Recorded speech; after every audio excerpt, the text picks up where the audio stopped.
और नमस्कार दोस्तों, स्पीड क्लासेस एमपीपीएससी में आपका स्वागत है। आज हम सॉल्व करने वाले हैं एमपीपीएससी 2020 का पेपर दूसरा सी सेट।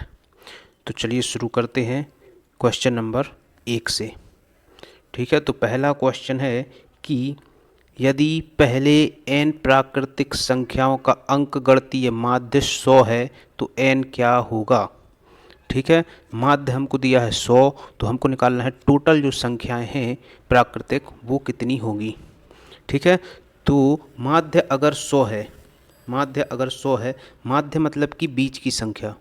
ठीक है, तो इसके इस साइड लेफ्ट साइड भी उतनी ही संख्याएं होंगी और राइट साइड भी उतनी ही संख्याएं होंगी, तभी तो ये 100 क्या होगा, माध्य होगा। ठीक है, तो 100 से पहले हम जानते हैं कि कितनी संख्याएं आएंगी, 99, 1 से लेके 99, क्योंकि हमको पता है कि प्राकृतिक संख्याएं क्या होती हैं, 1 2 3 4 5 ऐसा इन्फिनिटी तक। ठीक है, तो प्राकृतिक संख्याएं वो होती हैं जो हमें प्रकृति ने दी हैं। जीरो प्राकृतिक संख्याओं में नहीं गिना जाएगा क्योंकि जीरो की खोज हुई थी, वो हमको प्रकृति ने नहीं दिया है। ठीक है, तो 99 यहाँ पर है 100 के लेफ्ट साइड, तो 99 ही कहाँ पर होंगी, 100 के राइट साइड में। ठीक है, ऐसा 101 102 103 ऐसे करके कहाँ कितनी संख्या होंगी, 99। ठीक है, मतलब कि ये 100 से 99 आगे जाएंगे तो कितना मिल जाएगा, 199। तो टोटल संख्याएं कितनी हो जाएंगी, 199। ठीक है दोस्तों, क्या होता है कि जैसे एक एग्जाम्पल से समझते हैं, जैसे कि मैंने लिखा 1 2 3 4 5। ठीक है, तो इसमें मेरा माध्य क्या होगा, 3, क्योंकि इसके लेफ्ट साइड 2 संख्याएं और राइट साइड 2 संख्याएं। ठीक है, तो कुल संख्याएं इसमें कितनी आएंगी, 5। ठीक है, तो वैसे भी निकाल सकते हैं कि माध्य क्या होगा, 5 + 1/2 = कितना आ जाएगा, 3। ऐसे ही इसमें भी निकाल सकते हैं, क्या होगा, 199 + 1/2 तो = कितना आ जाएगा, 100। ठीक है, तो आंसर इसका क्या हो जाएगा, कुल संख्याएं जो होंगी वो कितनी होंगी, 199। तो देखते हैं सेकंड क्वेश्चन। सेकंड क्वेश्चन क्या है, एक निश्चित अवधि में छात्रों का अनुपस्थित रिकॉर्ड निम्नानुसार है। यदि औसत अनुपस्थिति 15.5 है तो आवृत्तियाँ x और y क्या होंगी। ठीक है, तो ये किसका क्वेश्चन है, आवृत्तियों का। तो हमको क्या दिया गया है, दिनों की संख्या और छात्रों की कुल संख्या। ठीक है, तो हम देखते हैं कि इसमें क्या हम कर सकते हैं। तो ये बहुत ही अच्छा क्वेश्चन है। कई लोग सोच रहे होंगे कि इसमें क्या लगेगा, फार्मूला लगेगा। ठीक है, पर हम देखते हैं कि बिना फार्मूला के कैसे कर सकते हैं। ठीक है, तो हमको कुल जो दिया गया है वो कितना दिया है, 70। ठीक है, और x और y की वैल्यू हमको पता नहीं है, तो हम इसको जोड़ के देखते हैं कितना हो जाएगा, 16, 8 और 8 16, 16 दूनी 32 और 16 3 48 हो जाता अगर ये 16 होता तो। ठीक है, तो कितना हो जाएगा, 47 और 6 और 4 10, 47 और 10 कितना हो गया, 57, कितना हो गया, 57। ठीक है, तो x अब हमें 70 लाने के लिए क्या चाहिए, इसमें 13 चाहिए, कितना चाहिए, 13, तो ये कितना हो जाएगा, 70। ठीक है, तो ये क्या 13 है, नहीं है, ये क्या 13 है, नहीं है, ये क्या है, नहीं है 13, तो ये एक ही ऑप्शन जो है वो 7 और 6 कितना बता रहा है, 13। ठीक है, तो इसका आंसर हो जाएगा डी, 7 और 6 13। ठीक है, तो इस क्वेश्चन में कुछ भी नहीं करना था, कुल हमको 70 दिया था, सिर्फ x और y की वैल्यू हमको बतानी थी जो ऑप्शन से आराम से निकाली जा सकती थी। चलिए तो नेक्स्ट क्वेश्चन देखते हैं, क्वेश्चन नंबर 3, लुप्त संख्या ज्ञात करें। तो लुप्त संख्या हमको ज्ञात करनी है जो स्क्वायर के अंदर दिया गया है ये। ठीक है, तो हमको लाना है 102, कैसे आएगा। ठीक है, तो सबसे पहले हम गुणा करके देख सकते हैं, 8 या 24 इससे नहीं आ पाएगा। ठीक है, तो हम क्या कर सकते हैं, इसमें स्क्वायर करके सबको जोड़ते हैं। ठीक है, तो 8 का स्क्वायर कितना हो जाएगा, 64, 5 का 25, 4 और 3 का कितना हो जाएगा, 9। ठीक है, इन सबको जोड़ेंगे तो कितना आ जाएगा हमारा, 25 64 25 4 9 कितना आ जाएगा, 102। ठीक है, तो क्या करना है, सबका स्क्वायर करके हमको जोड़ना है। इसमें भी हम चेक कर सकते हैं कितना आ जाएगा, 49, 7 का 36 और 4 का 16 और 2 का 4। ठीक है, तो इसको जोड़ सकते हैं, कितना आ जाएगा, 20 36, इसके बाद 49 कितना आ जाएगा, 105। ठीक है, तो यही कॉन्सेप्ट हमको किस में लगा देना है, इसमें। ठीक है, तो कितना आ जाएगा, 9 का 81 आ जाएगा, 6 का कितना आ जाएगा, 36, 3 का कितना आ जाएगा, 9, 5 का कितना आ जाएगा, 25। ठीक है, तो इसको जोड़ सकते हैं, 81 और 9 कितना हो जाएगा, 90 हो जाएगा, 90 36 और 25 कितना आ जाएगा, अगर 25 है तो 115 और 36 कितना आ जाएगा, 151। ठीक है, तो इसका आंसर क्या हो जाएगा, बी, 151। तो चलते हैं नेक्स्ट क्वेश्चन पे 6 to 10। ठीक है, तो ये क्या है, गद्यांश वाला क्वेश्चन है। निम्नलिखित लेखांश को पढ़िए और अंत में दिए गए प्रश्नों का उत्तर देना है हमको। ठीक है, तो कहाँ से शुरू हो रहा है, यहाँ से। यद्यपि पानी पृथ्वी की सतह के लगभग 67% का आवरण करता है, मतलब कि 67% पर क्या है, पानी भरा हुआ है। इसमें से 3% से कम ताज़ा पानी है। इसमें से 3% क्या है, ताज़ा पानी। ग्लेशियर, आइस कैप या अन्यथा दुर्गम में बंद ताजे पानी का लेखांकन करने के बाद केवल 1% का 10वीं से भी कम पृथ्वी का पानी मानव उपभोग के लिए उपलब्ध है। ठीक है, 1% का 10वीं से भी कम। दुनिया में पानी की कमी के लिए प्रदूषण, जनसंख्या वृद्धि, अपव्ययी सिंचाई प्रथाओं का योगदान है। जब स्पष्ट कीमती तरल दुर्लभ हो जाएगा तो देश ताजे पानी के स्रोतों पर दावा करना शुरू कर देंगे। परिणाम स्वरूप पीने योग्य पानी संघर्ष का एक क्षेत्र बन जाएंगे, जो अंततः राष्ट्रों के बीच अधिक शत्रुता पैदा कर सकता है। ठीक है, मतलब ये क्या बोल रहा है कि पानी जब कम बचेगा तो देशों में क्या हो जाएगी, लड़ाई हो जाएगी कि ये हमारा पानी, ये हमारा पानी। कुछ देशों जैसे संयुक्त राष्ट्र में पानी के प्रचुर स्रोत हैं, अन्य देशों में जैसे कि चीन पानी बहुतायत से कम है।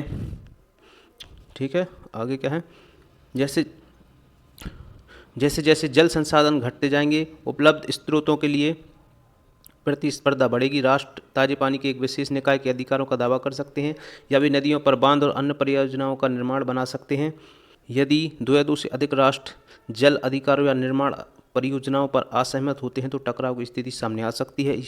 इस मुद्दे से निपटने के लिए कई देश जल संरक्षण और सुरक्षा समाधान अपना रहे हैं। संयुक्त राष्ट्र ने ऐसे संभावित मुद्दों जिनसे हिंसा हो सकती है का मुकाबला करने के लिए कार्यक्रम लागू किए हैं। ठीक है, तो अब हम सॉल्व करते हैं क्वेश्चन। इस लेखांश का मुख्य सार क्या है। ठीक है, तो मुख्य सार क्या है, पानी का संरक्षण करना महत्वपूर्ण है, क्योंकि पृथ्वी पर केवल 3% पानी पीने योग्य है। ये हो सकता है। चीन ताजे जल स्रोतों को नियंत्रित करने के लिए अमेरिका के साथ युद्ध करेगा, ये कोई बात नहीं कही गई है। ज़्यादातर ताज़ा पानी ग्लेशियर और आइस कैप में बंद है। ठीक है, पानी सीमित है और कमी से संघर्ष की संभावना होगी। ठीक है, तो ये भी हो सकता है, ये भी हो सकता है और ये भी। ठीक है, पर हमको चुनना है क्या, जो सबसे अच्छा होगा सार। ठीक है, तो सबसे अच्छा सार क्या लग रहा है, ये पानी सीमित है और इसकी कमी से संघर्ष की संभावनाएं होंगी। ठीक है, तो इसका आंसर हो जाएगा डी। तो देखते हैं अगला क्वेश्चन। पृथ्वी की सतह का कितना प्रतिशत पानी मानव उपभोग के लिए उपलब्ध है। ठीक है, 0.1% है, 0.001%, 0.67% या 0.067%। तो हमको दिया गया है कि 67% है, पर इसका 1% का 10वीं से, तो 1% निकालेंगे तो 0.67 हो जाएगा, और इसका भी 10वीं। ठीक है, तो मतलब कितना हो जाएगा, 0.067%। ठीक है, तो इसका आंसर हो जाएगा डी। ठीक है, ये ध्यान से क्वेश्चन करना है, इसमें गलती होने की संभावना हो सकती है। तो नेक्स्ट क्वेश्चन देखते हैं 8th। निम्नलिखित में से कौन सा भविष्य में राष्ट्रों के बीच शत्रुता का संभावित कारण हो सकता है। ठीक है, तो पहला ऑप्शन है, यह तथ्य कि अमेरिका के पास पानी के प्रचुर स्रोत हैं। भविष्य में ताजे पानी के स्रोतों पर दावेदारी, चीन ताजे पानी के स्रोतों पर दावेदारी करेगा क्योंकि उसके पास अमेरिका से कम पानी है। ठीक है, विभिन्न देशों में हथियारों की असमानता है, ये कोई बात नहीं है। इसका सबसे अच्छा आंसर है कि ये भविष्य में ताजे पानी के स्रोतों पर दावेदारी है, ये साफ साफ ऊपर लिखा था। तो अगला क्वेश्चन देखते हैं, क्वेश्चन नंबर 9। निम्न में से कौन सा निश्चित ही लेखांश से निष्कर्ष नहीं निकाला जा सकता है। क्या नहीं निकाला जा सकता है, तो ऑप्शन पहला है, सभी संभावनाओं का आकलन करके केवल 3% पानी ही मनुष्यों के लिए उपलब्ध है। हो सकता है। करीब 97% पानी मनुष्यों के उपभोग के लिए उपयुक्त नहीं है, ये भी हो सकता है। पानी की अनुपलब्धता विभिन्न देशों के बीच हथियारों को इकट्ठा करने की होड़ शुरू कर देगी। ठीक है, संभवतः पानी की अनुपलब्धता देशों के बीच शत्रुता की स्थिति पैदा करेगी, ये तो साफ साफ लिखा था, ये भी साफ लिखा था, ये भी साफ लिखा था, पर हथियारों का जिक्र ऊपर नहीं था। ठीक है, तो इसका आंसर क्या हो जाएगा, सी। नेक्स्ट क्वेश्चन देखते हैं, क्वेश्चन नंबर 10। भविष्य में देशों के बीच संघर्ष टालने के लिए कौन सा उपाय अधिक प्रभावी होगा। ठीक है, तो सभी हथियारों को नष्ट कर देना चाहिए, ऐसा नहीं लिखा था। पानी के अधिकार के लिए करार करना चाहिए, ये भी नहीं हो सकता। पानी का संरक्षण करना चाहिए, हो सकता है। संयुक्त राष्ट्र यूनाइटेड नेशंस को इन मामलों का निराकरण के लिए अधिक प्रभावशाली बनाना चाहिए। ठीक है, तो इसका सबसे अच्छा आंसर क्या है, ये पानी का संरक्षण सभी देश करें, या हम या आप करें, तो क्या होगा, आगे ऐसी परिस्थिति नहीं बनेगी। चलिए नेक्स्ट क्वेश्चन देखते हैं, क्वेश्चन नंबर 11। निम्नलिखित आकृति में कुल कितने त्रिकोण हैं। ठीक है। तो हमको क्या बताना है, त्रिकोण। ठीक है, तो त्रिकोण जानने से पहले हम देखते हैं कि अगर एक त्रिभुज होता है, ठीक है, तो इसमें कितने त्रिभुज हैं, एक है। ठीक है, अगर मैंने एक लाइन खींच दी तो इसमें कितने हो गए, तीन त्रिभुज। एक ये हो गया, एक ये हो गया, दो, और ये सबसे बड़ा वाला कितना हो गया, तीन। ठीक है, तो ऐसे कितने हो जाते हैं, तीन त्रिभुज। ठीक है, तो हम देख सकते हैं कि ये तीन, तीन 6, 9, और ये कितने हो गए, 12। 12 त्रिभुज हमको साफ साफ दिख रहे हैं। अब हम देखते हैं सबसे बड़े वाले में। ठीक है, क्योंकि अब देखते हैं अगर एक स्क्वायर होता है और इसमें मैंने एक, अगर ये विकर्ण खींचा तो इसमें कितने त्रिभुज हो जाएंगे, एक और एक, दो। और अगर मैंने दो विकर्ण खींच दिए तो कितने त्रिभुज हो जाएंगे, 8। ठीक है, कैसे, 1 2 3 4, 4 गुणित कितना कर देंगे, 2, तो कितने हो जाएंगे, 8 त्रिभुज। ठीक है, तो इसका आंसर कितना हो जाएगा, 12 और 8 20। ठीक है, क्योंकि ये त्रिभुज नहीं बन सकता, ये नहीं बन सकता, ये नहीं बन सकता, ये, इनसे कोई भी त्रिभुज नहीं बन रहा है। ठीक है, तो स्क्वायर में 8 कैसे बनते हैं ये देखते हैं। ठीक है, 4 तो हमको ये दिख रहे हैं, 1 2 3 और ये 4। ठीक है, एक ये बड़ा वाला, कौन सा वाला, एक ये देख सकते हैं। ठीक है, एक ये देख सकते हैं। ठीक है, ऐसे एक ये वाला, ठीक है, और एक ये वाला। ठीक है, तो ऐसे कितने त्रिभुज बन जाते हैं, 8। तो इसका आंसर हो जाएगा 12 और 8 20। ठीक है, इसका आंसर हो जाएगा 20 त्रिभुज। तो नेक्स्ट क्वेश्चन है 12। यदि विशेष नियम के अनुसार वर्ग के अंदर कुछ संख्याएं दी गई हैं, ठीक है, तो चिन्हित स्थान को भरने के लिए सही विकल्प की पहचान करें। मतलब ये भरना है हमको। ठीक है, तो ये बहुत अच्छा क्वेश्चन है। मैं आपसे गुजारिश करूंगा कि आप वीडियो को पॉज करें और ख़ुद कोशिश करें, उसके बाद आप सॉल्यूशन देखें। ठीक है, तो इधर क्या है कि 27 9 9 36 और स्क्वायर के अंदर कितना आ रहा है, 1। इधर भी 1 आ रहा है, इधर हमको बताना है कि क्या आएगा। ठीक है, तो इसमें क्या हुआ है कि ज़्यादातर एक आया है। एक मतलब कि क्या होता है कि किसी को जोड़ के हम एक, बहुत ही रेयर केस में होगा कि एक आएगा। ठीक है, तो ज़्यादातर चांसेस क्या हैं कि किसी ना किसी को घटाकर एक बच रहा होगा। ठीक है, तो हम देखते हैं 9, 9 के सामने कितना है, 36 है। 9 के सामने कितना है, 36। तो 9 चौको 36। ठीक है, तो कितना आया, 4। और 9 के सामने कितना है, 3 है। इधर क्या है, 3। ठीक है, तो 9 तिया 27। इसको घटाएंगे तो कितना आ जाएगा, 1। अगला देखते हैं 9 के सामने कौन सा है, 81। तो 9 9 जा 81, और 7 के सामने कितना है, 56।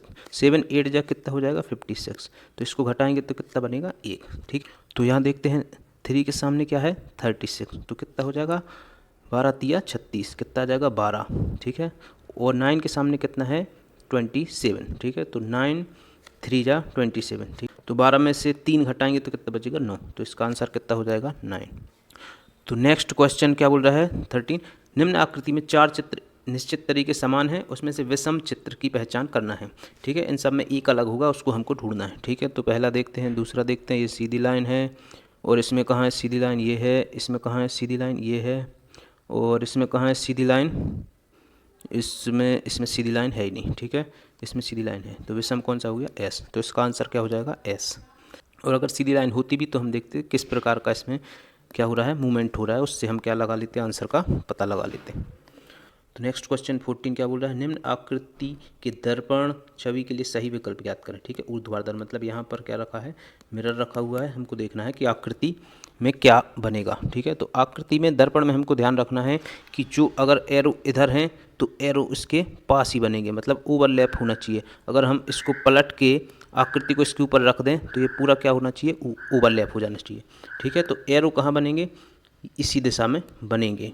ठीक है, तो देखते हैं कि इस साइड क्या है, एरो है, 2 एरो कहीं नहीं, इधर एक एरो है सिर्फ। और ठीक है, इसमें 2 एरो हैं, इसमें एक एरो है, दूसरा नहीं है।